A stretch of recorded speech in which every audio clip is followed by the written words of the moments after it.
Before we start, let me ask with a question. Who won the very, very first World Cup in history? Go ahead, give it a guess. Come on, you can do it. Most people will get it wrong. They would assume it will be Brazil or Italy or England, some other place in Europe. But nope, the very, very first World Cup ever won by the title in the country is from South America, a small country called Uruguay, which means that the very first time that the entire planet crowned it a world champion in soccer, that champion spoke Spanish. Did you know that?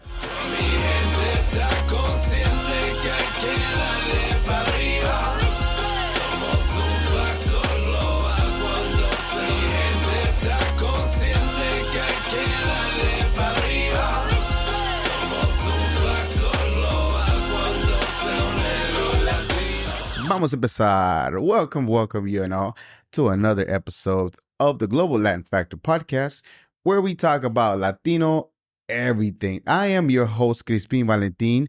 Thank you so much for being here. Make sure you subscribe to the channel right now. Why? Why should you subscribe? Why does everybody tell you subscribe? Because you have not done so. If I check my algorithm, a lot of y'all that view the channel do not subscribe. So please, we are here to participate. Go ahead and subscribe today. Gracias. And today, it's a good one because we're getting into the beautiful game, Fútbol, soccer. And you'll know the relationship of soccer here soon. The World Cup, where it actually came from, how it was born, and why the whole world stops for every 4 years to experience part and some of the things that you might not know, how early and how deep and how completely Latinos were woven into the biggest tournament in the planet. So get ready. We're going to celebrate it, and we're also going to keep it honest too, as far as the history and our involvement. Así es que vamos. So let's rewind all the way to the beginning because people argue about this constantly, all the time. Humans have been kicking balls. That sounds funny. Been kicking balls all around the world for thousands of years. In China, even China, many years ago, they had a game called Kuju. And more than 2,000 years ago, of course, also soldiers were kicking leather balls around for training purposes. The Greek and the Romans also had their own version of it as well.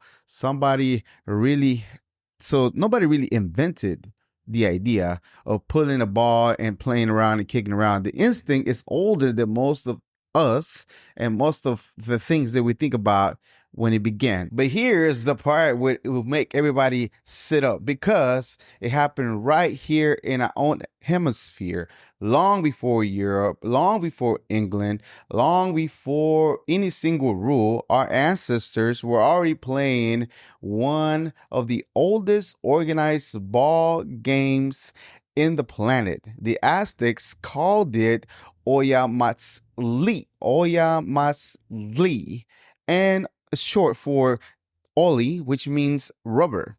And the Mayas were also playing a game called pok-ta-pok. Pok-ta-pok. My bad if I mispronounce it. Me apologies. There was something about this. Think about it. 3,000 years ago, the Mesoamericans were already playing a ball sports with a solid rubber ball in a massive stone court with crowds in the stands. They literally invented the rubber ball. If you did not know they invented the rubber ball, now is the day. The rest of the world was already kicking around sacks of stuffed leather. Our people were already bouncing real rubber balls off stone walls, and that is one of the oldest ball games using a rubber ball anywhere on earth that is documented its history. So check it out, go find it. Now, was it soccer? Not exactly. The ball could weigh up to 9 pounds, and you could use your hands or feet. You couldn't use your hands or feet. You move the ball with your hips, with your forearms, and with thighs. And it wasn't a weekend kick around thing either. It was more of a sacred thing. It tied to how we understood the universe itself, the universe itself, life, also death, and the movement of the sun. High stakes were in the essence of the game itself. It wasn't something that was just for funsies. So it's not the same game that we play today, but the DNA is unremarkable. A ball, two teams, a court, a crowd, a whole culture pouring its heart out into it. And that's how it gets the game. It never fully dies. And there's a versions of it that is still currently being played right now. Ulama is still being played in Sinaloa, Mexico, and till this day, right now, currently. And the oldest continuing player sports in the Americas is still alive. So again, there's versions still currently being played. So when somebody acts like the ball game came up from across the ocean, nah. We had something thousands of years ago, deep before anybody even handed us anything. But the game we play today, specifically today, the rules, the offsides, the no using your hands, that got written down in a specific place, England. And that's where almost nobody realized that English didn't put it out in the air either. They had been playing their own wild version for centuries before the rules, before there was some crazy, weird thing. And they called it mob football. And that's literally what it was, mob football, the word in itself. Whole villages against whole villages, sometimes hundreds of people at once, trying to drag an inflated pig's bladder across miles of open country into the next town. Like no real rules, no set number of players, broken bones, brawls. People actually died playing it. The king tried to ban it. One of the scholars, his name is Tudor scholar, called it a beastly fury. A preacher back in the 1500 called it, and I really like this, a bloody murdering practice rather than a friendly sport. Now, if you can hear of what description that I'm saying, it real sounds like two various sports, and you'll hear all about it now. So sit with that now. The most grateful sport the planet today started out of basically a legal riot between two towns over a pig's bladder. And that is like the raw truth. A pig's bladder can't get any more raw than that. That's where it actually comes from. That's where it actually began as far as the very first thing that looked like soccer. Now, the thing that finally tamed it was an English fancy boarding school in the 1800s. Eton, Harrow, and Rugby. Each of it had their own version of the game, and they played against each other. They needed to agree upon a set of rules. So what did they do? Some of the schools loved using their hands. Some wanted to just use the feet only. And in 1863, a handful of them sat down in a tavern in London, split the differences. The football game, association football, the hands game broke off and became rugby. So hands with the rugby and feet with the football. And the name association football takes the middle of it, a soak, and is the way the British slang bring words, and you land on soccer. So the next time somebody tells you that the U.S. is dumb, the word doesn't make any sense in America, I mean, again, that's the English. You can blame them. You can blame the Brits for that word itself, because that is the origin of why soccer and not football that's played with the foot that people call it in other places. Now, here's the part where scholars actually fight about: did the English invented the whole idea of a ball game? Because FIFA itself officially points somewhere that China had a game called Kuju more than 2,000 years ago. Teams, a ball hand, no hands, kicking it through a hoop. One old FIFA president even claimed that the game spread out to China, carried west by Alexander the Great's armies all the way into Europe. That's one story. Again, don't quote me. Search it up and find the people. But this is actually some historians call it like a stretch in regards to that part. And the reasoning is that it's simple. Honestly, kind of beautiful. Kicking a ball is just something that humans have been doing, has showed up in own places, again, in China, in ancient Greece, in Rome, in Japan.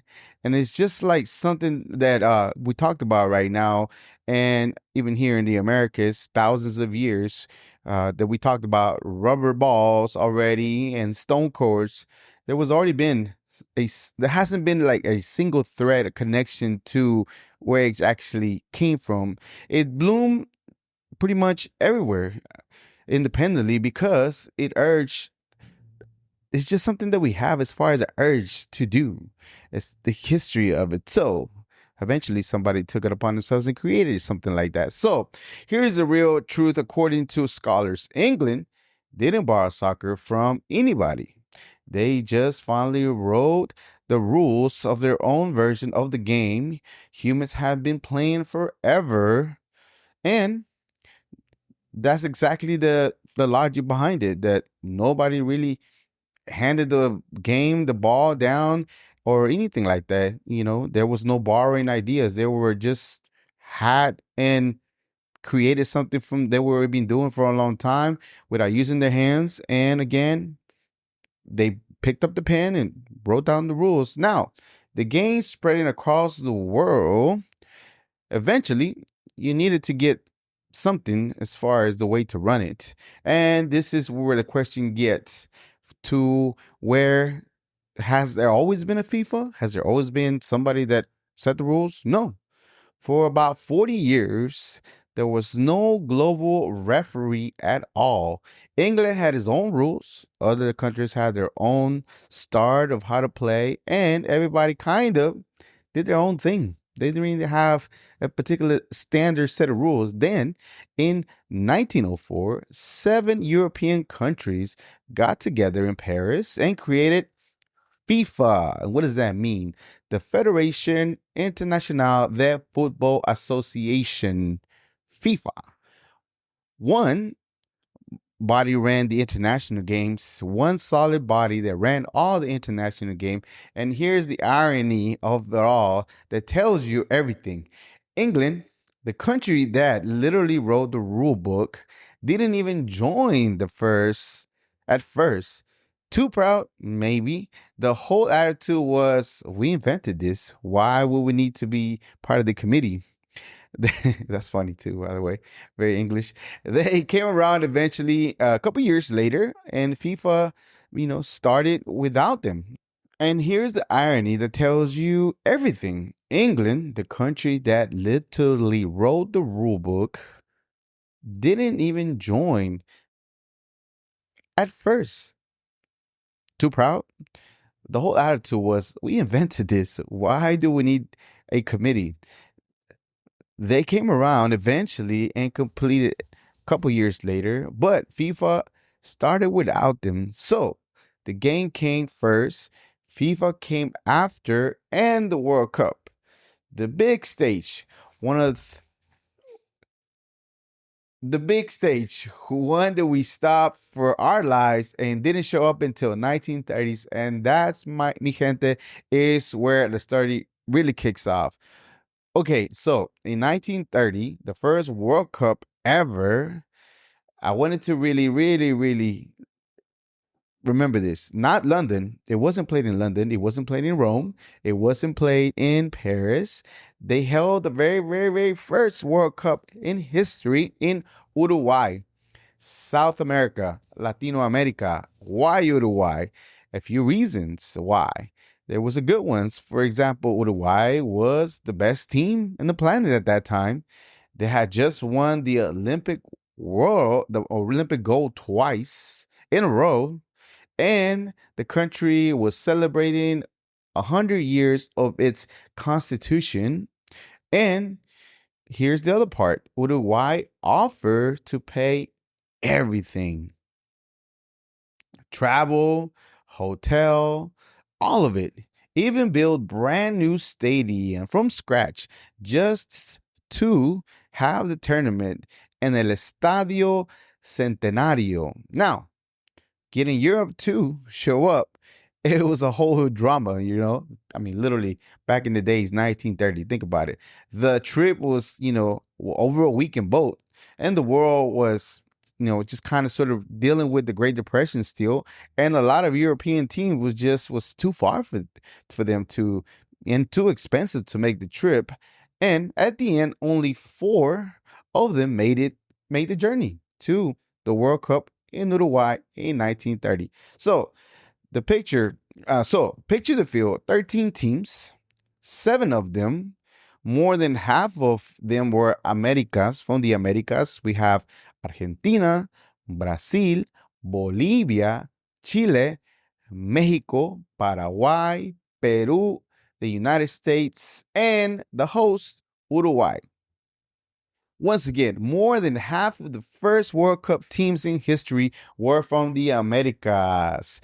This has never been something else than a tournament we got invited to from the very first whistle. This was our thing. We were already part of it.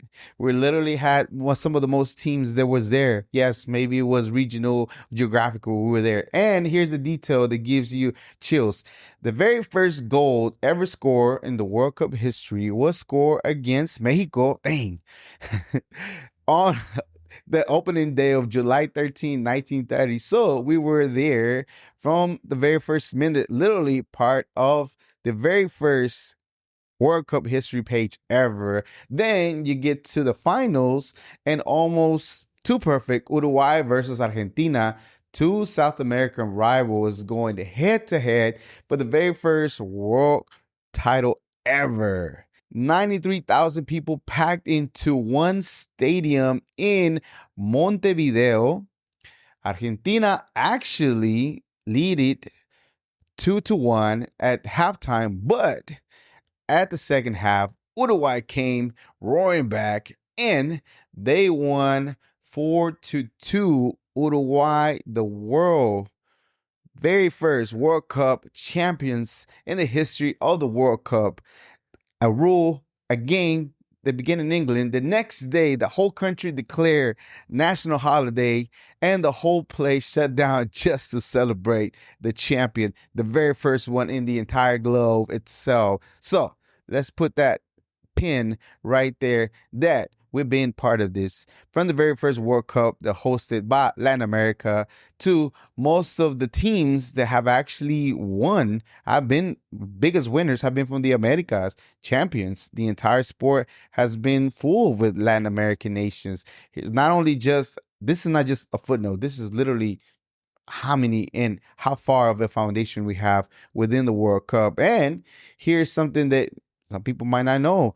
Let's just hand over and see the numbers of the champions. Brazil would have 5 cups, more than any country in the earth. Pelé, you have famous players like Pelé, Ronaldo, Ronaldinho. The team had turned this sport into an art, even have a name for it. Jogo Bonito, the beautiful game. Argentina has 3 titles. 1978, then 1986, and then again Maradona's tournament with the hand of God, and maybe the single greatest goal anybody ever scored. And then in 2022, very recent in Qatar, when Lionel Messi literally lifted the trophy, and that a lot of people are calling him the greatest player finally, kind of ended the debate against Ronaldo. People will argue. And Uruguay, they have the same amount, again, 1930 2 titles, and they are the second one they won the second one in 1950, and might be the most legendary upset in history of the sports. They walked into Brazil in front of nearly 2,000 of the Brazilians who were, they're passionate about it, and they won. They silenced the entire stadium, and again, to this day, they call it the Maracanazo as far as that day. And again, Brazil, Argentina, Uruguay, just those 3 countries itself in regards to championship and cups. Latin America have 10. That is before even, not to count Mexico hosting twice, before Colombia, Chile, Peru, and other players send, some of their greatest players to the planet. This just wasn't regional. This has been something that we've been part of. Football. This is a region that defines it because of all the things that we've done, even from the inception, weaved into the history. Because for us, it's never only a sport. It's the language we speak when words are out. It's a Sunday with the whole family crammed into one room. It's how the entire continent says, this is who we are, and we're really good at it. We really are. Now, I've been doing you a disservice if I paint this, but nothing but glory, because the organization that runs it, the entire thing, FIFA, has a side that is not very pretty at all, as some of y'all might see in the news, and we should really talk about it. We should grow from it. FIFA records off the first has been not very pleasant, very ugly record at times. Back in 2015, and Swiss authorities literally walked into a hotel in Zurich and arrested the top official in a massive corruption case. And the criticism has not gone away right now, even to this day, right now, around this World Cup, because people are calling FIFA out for putting profit over the heads of fans, the people who actually keep the sport alive. Because, and again, it gets kind of personal for us because you're hosting it in one's country. And for example, the opening match was in Estadio Azteca in Mexico, and a lot of the the regular Mexican fans got priced out. They wouldn't be able to make it into one of the matches because, even though we're hard supported, but you only make so much money, and the pricing were $3,000 or more to watch their own national team instead of having the locals have the actual tickets, so the FIFA, has had it hard this time. Well deserved, because of the dynamic pricing of the tickets that keep climbing up. Then again, your typical local individuals wouldn't be able to make 3 times, 4 times the pricing of the ticket to get in. So there has been protests in the streets. In the opening days, there were formal complaints, there were investigations, in regards to the tickets and how they're being sold. So again, even though the organization itself, even though we are good in soccer, their organization itself has not had the prettiest thing so far. So the pricing, your abuelita wouldn't be able to watch the team even if she wanted to, because the historic price is just crazy, too high to be able to consider to be into the game and be able to support your team. But we won't let boardrooms in Switzerland rewrite what we build in the field. FIFA's greed and FIFA saying it does not touch the goals, the trophies, the history, or the love for those of us who enjoy it in South America, Latino America, not even the sales. We just focus on the passion of the game. So, mi gente, this is the episode. Thank you so much for joining another episode. And thank you very much for making the time to be able to listen to the history of us within the game, FIFA. And this summer, it's just amazing, the history behind what we are doing, what we're celebrating, and what we accomplished in regards to the World Cup, how Latino teams in general, from even though we were not the ones that wrote the rule, we've been doing amazing work in regards to being some of the most triumphal winners, top 3 10 World Cups compared to the rest of the world. Once again, thank you so much for joining another episode. My name is Crispin Valentin. Make sure you subscribe to the channel right now. Why? You have nothing to lose. So much to gain. These amazing episodes, amazing stories. These amazing, especially with the times that we're doing right now currently or what's happening. By the time we release, probably be closer to the end of the game, the World Cup, maybe crowning another Latino team. But I want you to make sure you remember that even before that, we have been part of the inception of this amazing game that we call football, soccer. Now you kind of sort of know why soccer. You can blame the British for it, kind of tied to it. It is correlated. It's not like a made-up word. And remember, again, we are just like you. We are people. We are humans. We are the spice and flavor in this melting pot that we call the world. Till next time, bye.